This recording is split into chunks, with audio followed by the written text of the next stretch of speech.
नमस्कार दोस्तों। चलिए नई कहानी की शुरुआत करते हैं। इस बात से बिल्कुल भी इनकार नहीं किया जा सकता कि परिवार में लड़की के पैदा होते ही उसे शादी का सही मतलब सिखा दिया जाता है। मुझे भी बचपन से यही सिखाया गया था कि शादी एक पवित्र बंधन है जिसे हर कीमत पर सँजो कर रखना चाहिए। शायद ऐसा इसलिए क्योंकि मेरे माता पिता और भाई बहनों की मैरिड लाइफ बहुत ज़्यादा खुशहाल थी। यही एक वजह भी है कि मैं इस तथ्य पर विश्वास करने लगी थी कि जिससे भी मेरी शादी होगी उसके साथ मैं कदम से कदम मिलाकर चलूँगी। लेकिन मेरे साथ ऐसा नहीं हुआ। समय के साथ मुझे समझ आया कि कैसे हम दूसरों की खुशियों की परवाह करते हुए खुद की खुशी को दांव पर लगाते हैं। दरअसल जब मेरी शादी हुई थी तो उस समय मैं केवल 25 साल की ही थी। अपनी शादी को लेकर मैं बहुत ज़्यादा एक्साइटेड थी। ऐसा इसलिए क्योंकि मुझे यकीन था कि मेरे माता-पिता की तरह मेरा वैवाहिक जीवन भी काफ़ी अच्छा होगा।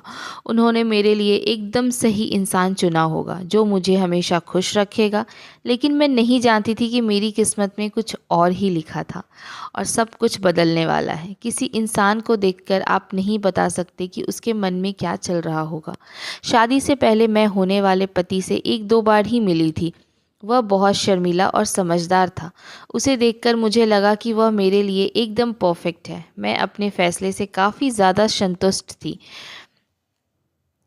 मेरे पिता ने मेरी शादी बहुत अच्छे से की, लेकिन शादी की पहली रात मेरे साथ कुछ ऐसा हुआ जिसने मेरी पूरी ज़िंदगी बुरी तरीके से हिला के रख दिया।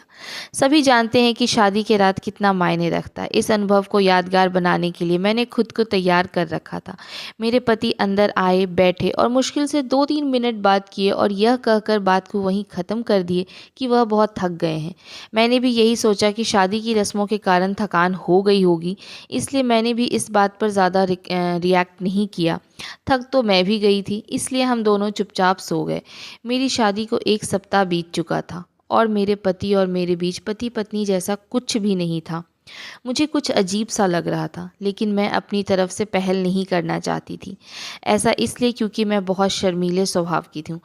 वैसे तो बहुत सभ्य व्यक्ति था, लेकिन एक चीज़ जो मुझे बार-बार परेशान कर रही थी, वह यह कि वो मेरे साथ फ़िज़िकल होने में कोई दिलचस्पी क्यों नहीं है। यही नहीं, जैसे-जैसे समय बीतता गया उसके साथ रहकर मुझे एहसास होने लगा कि मेरे पति में बनने के बजाय वो मेरा दोस्त बनकर रहना चाहता है। महीने बीतते गए, वैसे ही हर रोज़ मुझे नई चीज़ का अनुभव होने लगा, लेकिन अब हमारे बीच न्यू कपल वाली फीलिंग नहीं थी। ऐसा लग रहा था शादी करना और उसे बनाए रखना उनकी मजबूरी बन गई है। मैंने उनसे शिकायत नहीं की, इसलिए वो बेहद नेक दिल और दयालु इंसान है। उसने मेरे साथ कभी कोई दिक्कत नहीं की। लेकिन उसके बाद मुझे लगता था कि मेरी शादी में कुछ कमी है। हमारी शादी को सालों बीत गए और हमारे बीच एक छोटी-सी बात को लेकर लड़ाई हो गई। वास्तव में लड़ाई गंभीर होती चली गई। मन में गुस्सा था। मैंने कह दिया कि एक पति के लिए तरस रही हूँ जो मुझे कभी नहीं मिला। जैसे ही मैंने ये शब्द बोले, पति एकदम चुपचाप होकर बिस्तर के एक किनारे जाके बैठ गया। जब मैंने उन्हें रोता देखा तो मैं भी चुप हो गई और दंग रह गई। ऐसा इसलिए क्योंकि मैंने उन्हें आज तक इतना कमज़ोर नहीं देखा था। मैंने उन्हें परेशान देख दिलासा दिया, तभी उन्होंने मुझसे माफ़ी मांगी और कहा कि मेरा इरादा तुम्हें चोट पहुंचाने का बिल्कुल नहीं था, लेकिन उन्हें महिलाएं पसंद नहीं है। मैं काँपती हुई अपनी जगह पे खड़ी हुई। उन्होंने कबूल किया कि वह समलैंगिक है। मैं कुछ समझ नहीं पा रही थी। मैंने पूछा कि आप समलैंगिक हैं? उन्होंने मेरी तरफ देखा और कुछ नहीं कहा। यही सोच रही थी कि मेरी शादी बस एक दिखावा थी। मैं बिस्तर पर चुपचाप लेट गई, हकीकत से भागने की कोशिश करने लगी। लेकिन मैं अच्छे से जानती थी कि यह सपना नहीं है। मेरे पति पुरुषों को पसंद करते हैं।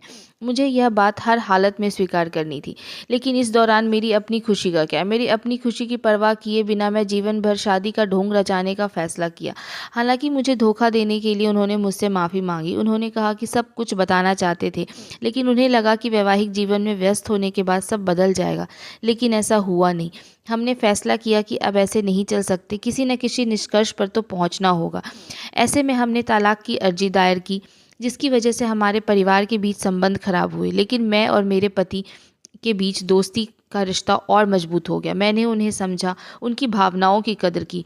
वह चाहते थे कि मुझे ऐसा व्यक्ति मिले जिसके साथ मैं खुश रहूं। हमारा यह कदम उन बंधनों से मुक्त करने के लिए ज़रूरी था, जो हमें दुखी और अधूरी शादी में जोड़े रखना चाहते थे।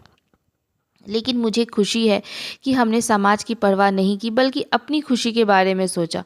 सच कहूँ तो आज हम दोनों बेहद खुश हैं। हम दोनों को अलग हुए काफ़ी दिन हो चुके हैं। हम दोनों अपने जीवन में आगे भी बढ़ चुके हैं, लेकिन आज भी वो मेरे अच्छे दोस्त हैं। परेशानी होने पर मैं सबसे पहले उन्हें बताती हूँ। रिश्ता चाहे कोई भी क्यों ना हो, खुश रहना बहुत ज़रूरी है। सो थैंक यू दोस्तों। ये छोटी सी कहानी थी जो यहीं ख़त्म होती है। प्लीज़ मेरे चैनल को सब्सक्राइब कीजिए और मुझे सपोर्ट